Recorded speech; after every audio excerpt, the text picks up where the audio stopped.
couple days ago, I posted a video about Neville Goddard's Feeling is the Secret, the part about prayer. And one of the comments that I got asked for ways to kind of work with yourself when you are struggling to stay focused on your wish fulfilled, or your mind is maybe going in a direction that you don't want to. And I posted a really quick response in the form of a short that kind of gave the 3 tips that I have, which I'll recap here. One is to become really curious. The second is to make a plan. And the third, why am I blanking now? So there's be really curious, make a plan. Oh, and physically move yourself. And I want to go into those and add kind of a little bit more to this whole kind of idea and the process and like what you're able to do and my tips and tricks for this. So whenever you are focusing on an end desire, something that's really important to do is to make sure that where you dwell repeatedly, what you return to, is in alignment with that end desire.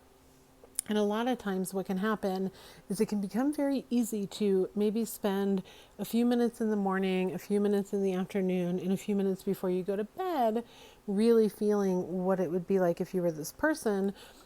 But then those other times having struggles kind of remaining to in the wish fulfilled, or remaining to keep your focus where it needs to be. And essentially that's why I always teach habit loops. So the reason that you focus on a habit loop is because you're training your mind to literally see yourself as this person with this desired outcome. And the more that you return to that, the easier it becomes, because you're giving yourself a reward and you're also seeking kind of these like small wins along the way. But when you're struggling maybe to get out of a spiral, the first thing to do is to have a plan. This is what I'm going to do when I start spiraling. This is the way that I'm going to handle it. These are the steps that I'm going to take. And you can even go as far as saying, like, when my mind starts to think about the way things are going wrong, or how I'm never getting my desire, or this doesn't work, or I'm frustrated, or whatever it is, I am going to do 10 jumping jacks, and then I'm going to repeat X affirmation. And I'm fine with affirmations. Affirmations, like robotic affirmations, are not something that I have personally done much with. It's just not really a focus of mine. But I do know other people who have had success with them. I just feel like going back to something that's a little bit more concrete and practical versus just like repeating affirmations. Because what happens, and the reason why I believe it works sometimes for some people and not for others, is because some people are able to detach and really kind of feel that affirmation as truth. And it may take some time, right? For some, it's really fast, and for some, it may take some time. And eventually their mind is like, okay, I guess I'm going to accept this because you've said it like 80,000 times. But for others, the repeating of it is essentially just reminding yourself that you don't have something. And that's why I tend to avoid it to too much of an extent. I like to use lullaby method. I do like to use affirmations in some ways, but not the kind of robotic ones. It just hasn't been for me. So then from there, the other one is to get really curious. So there is some emotional intelligence techniques that you can use. One is called name it, tame it. So when you're doing a name it, tame it, essentially what you're doing is you're going to name the emotion that you're feeling. So you kind of stop yourself and you think, what do I feel? And maybe at first you think, I feel jealous. And then you can dig a little bit deeper. Why do I feel jealous? What is the feeling that I'm getting behind this? I'm feeling rejected. I'm feeling ignored. I'm feeling whatever it is. And you can go down and identify how it is that you're feeling. And by naming your emotion, it actually will very quickly calm you. Even, it's actually quite shocking. Like, I do this all the time. I do it especially when I'm, maybe struggling, or if something happened and I like have a knee-jerk reaction. Oh, and on top of that, you can use breathing techniques, right? So let's say something happens and I'm ticked and I don't like it, and I don't like the way that it was like what happened, and I'm frustrated with it, and I'm kind of frustrated with myself then at that point too. I will do a breathing technique, and this is self-discipline, right? Like, you have to be able to make yourself stop and do this breathing. And what I like to do, there's a couple different ones, but the one that I found works the best for me and that I like is a deep breath in,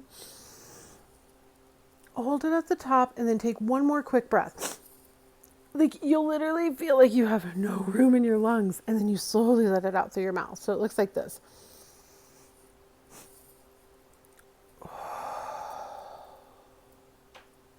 Usually that only takes me once to chill me out.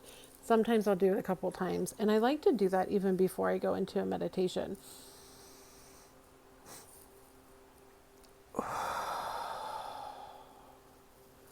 Try it. It's amazing at how much it calms you down. Some other ones that are good is like a deep breath in on a count of 4, hold for 4, release for 4. So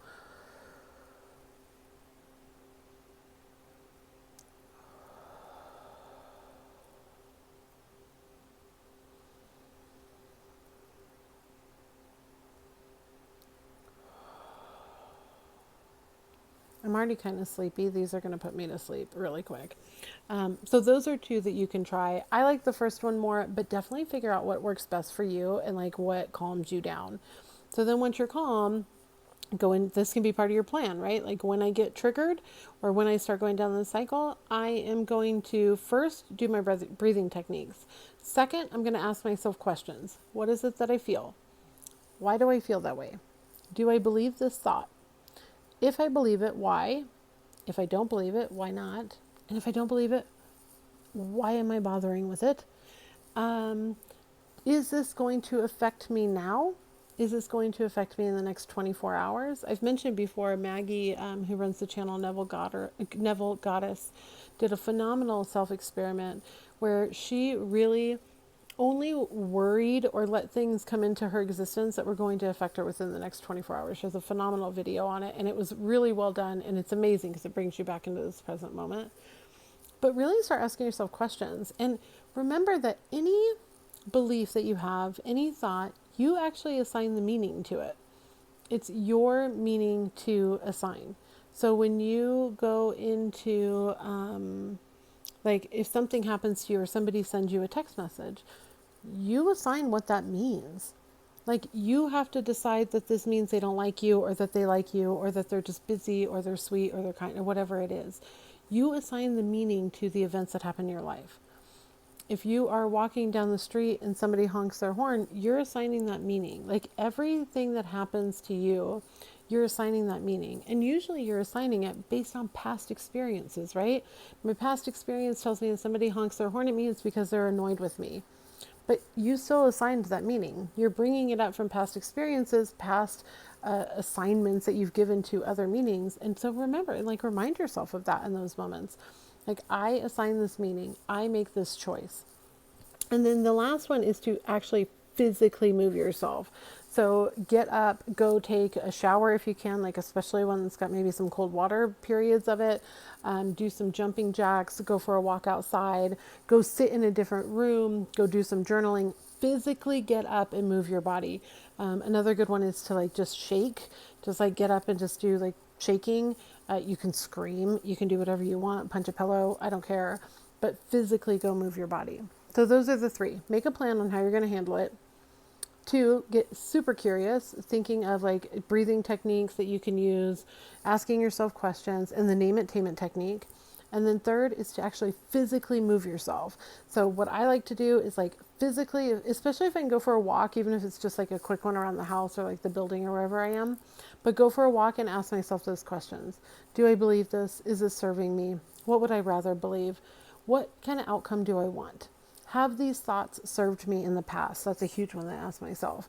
And then the other one that I ask is, how do I want to feel when I go to bed tonight? Is this behavior, this thought, this action, this kind of emotional thing that I'm about to go down, like that I'm deciding to stay focused on, is that aligned to how I want to feel when I go to bed tonight? Those are all questions that you can ask yourself.